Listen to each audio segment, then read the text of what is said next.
Presidente, muy buenos días. Sé que hay mucha información, pero el tema que vamos a exponer, que es el papel de los medios de comunicación, la postura en el debate sobre la prisión preventiva, tanto cuando se aprobó en 2008, bueno, entre 2007 y 2008, porque fue un debate largo en la Cámara de Diputados y de Senadores, como actualmente en agosto, septiembre del 2022. En primer lugar, diremos que es la figura de la prisión preventiva, se incorporó a la Constitución en el 2008. En junio de 2008 se decretó a partir de la aprobación del Congreso de la Unión.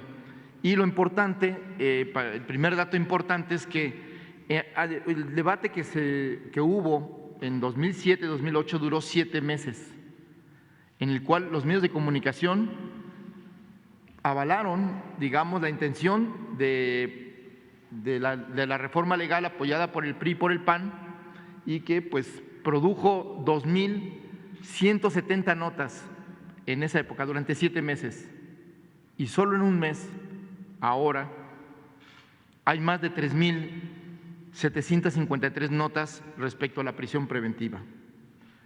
Hay que decir que entonces el tema de la prisión preventiva no era un tema ni de los medios de comunicación, ni de los juristas, ni de las ONGs.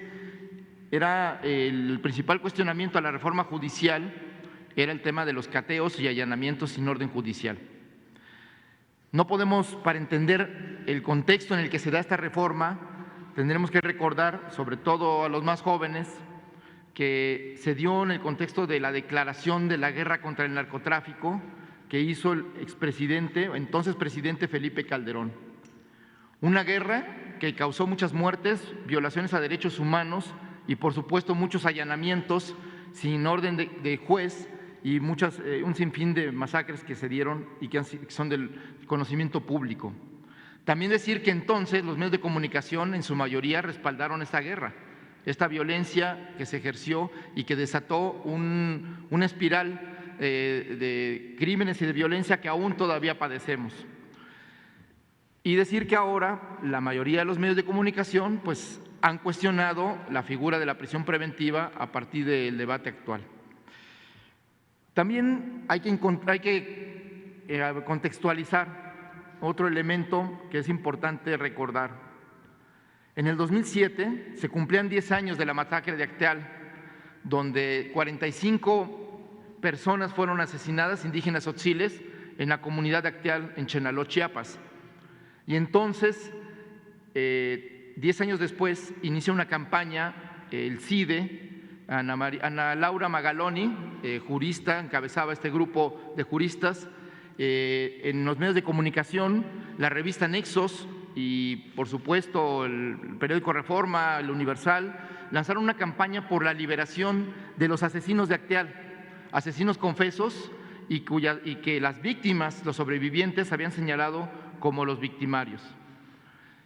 El pretexto de esta campaña, bueno, en esta campaña también participó, entre otros magistrados, José Ramón Cosío, que hoy ha litigado contra la figura de la prisión preventiva. Entonces no dijo nada sobre la prisión preventiva cuando hubo este debate y inició un juicio en la Comisión Interamericana de Derechos Humanos para defender a una persona que había sido con esta figura detenida sin sentencia durante 17 años. Pero entonces, y a lo largo de 14 años, nunca hizo ninguna crítica, como ningún medio de comunicación, como ningún jurista alegó que esta figura era ilegal, inconstitucional y violatoria de los derechos humanos. Esto es para contextualizar.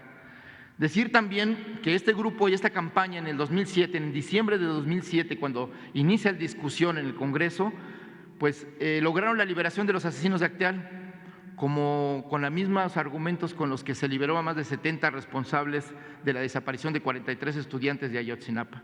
Llama la atención que son los mismos argumentos, llama la atención que dejaron de lado a las víctimas. Se anuló, en el caso de Acteal, el testimonio de las víctimas. Nadie se preocupó por las víctimas, ni la Suprema Corte, ni la revista Nexos, ni el magistrado José Ramón Cosío o el CIDE. Lo presentaron como un logro de la justicia haber liberado a estas personas por las violaciones al debido proceso.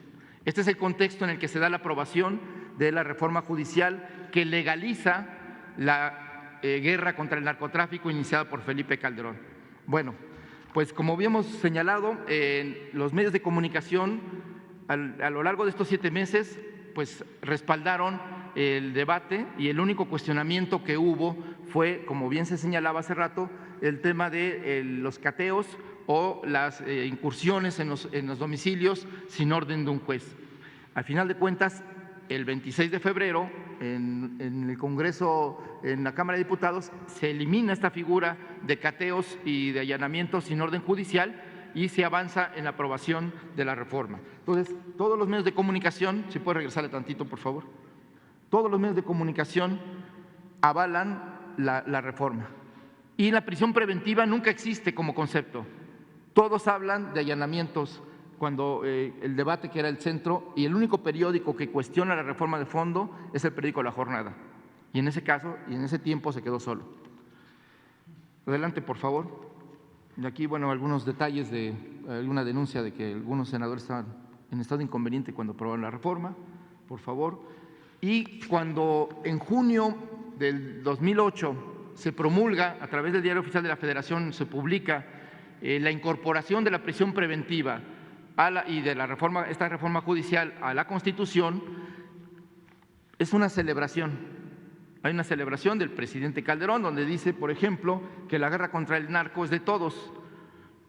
Ahí lo dejamos para la reflexión de la historia y de las consecuencias que hoy seguimos pagando de esta guerra.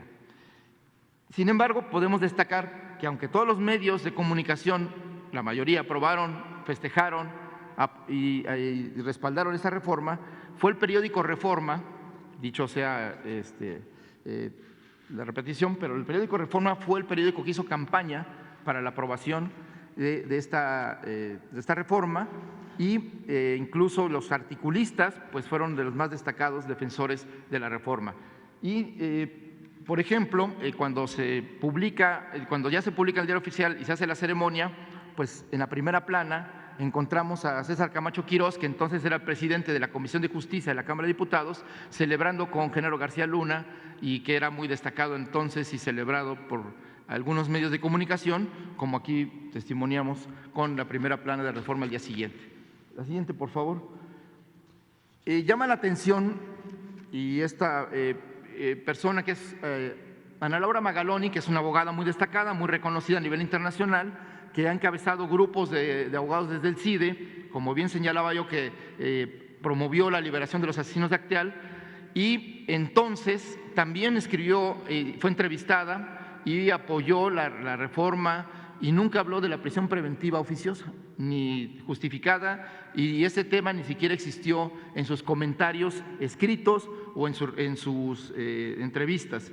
Sin embargo, hoy es una de las principales críticas, junto con columnistas, con intelectuales, en fin, sin embargo, ahora incluso habla de que eliminar la figura de la prisión preventiva le quitaría al presidente de la República un instrumento contra sus adversarios políticos, ¿no? Entonces, la diferencia con los medios entre 2007 y 2008 y 2022, pues la podemos ver cómo ahora el debate no es la prisión preventiva, es el presidente de la República, y es la postura y la política de seguridad del actual gobierno.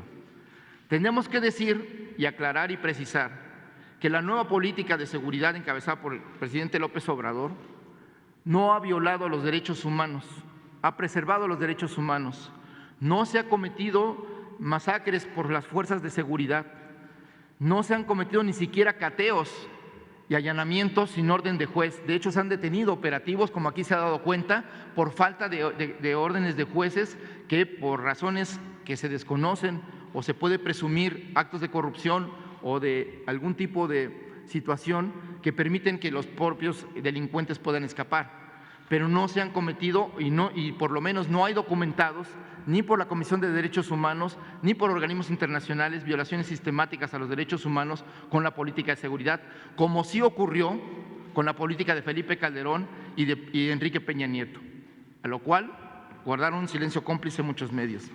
Por eso nos parece importante destacar esto y recordar de nueva cuenta, y con eso terminamos, que durante 14 años, entre 2008 y y 2022 nadie levantó la voz para hablar contra la figura de la prisión preventiva, ni en los medios de comunicación, ni en los espacios académicos, ni en la opinión pública.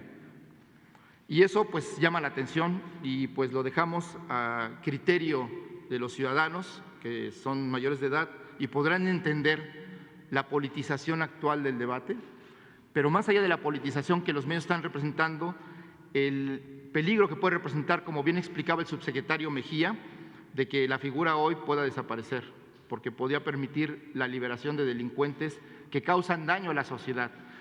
Y en este contexto que hemos relatado, tanto los magistrados de la Suprema Corte, los medios de comunicación, los juristas, las ONGs, se han preocupado, entre comillas, de salvaguardar el debido proceso, pero no se han preocupado por las víctimas. Y hoy la Suprema Corte de Justicia debe preocuparse por la sociedad, porque la decisión que vaya a tomar el próximo lunes puede definir la situación de seguridad o inseguridad de nuestra sociedad.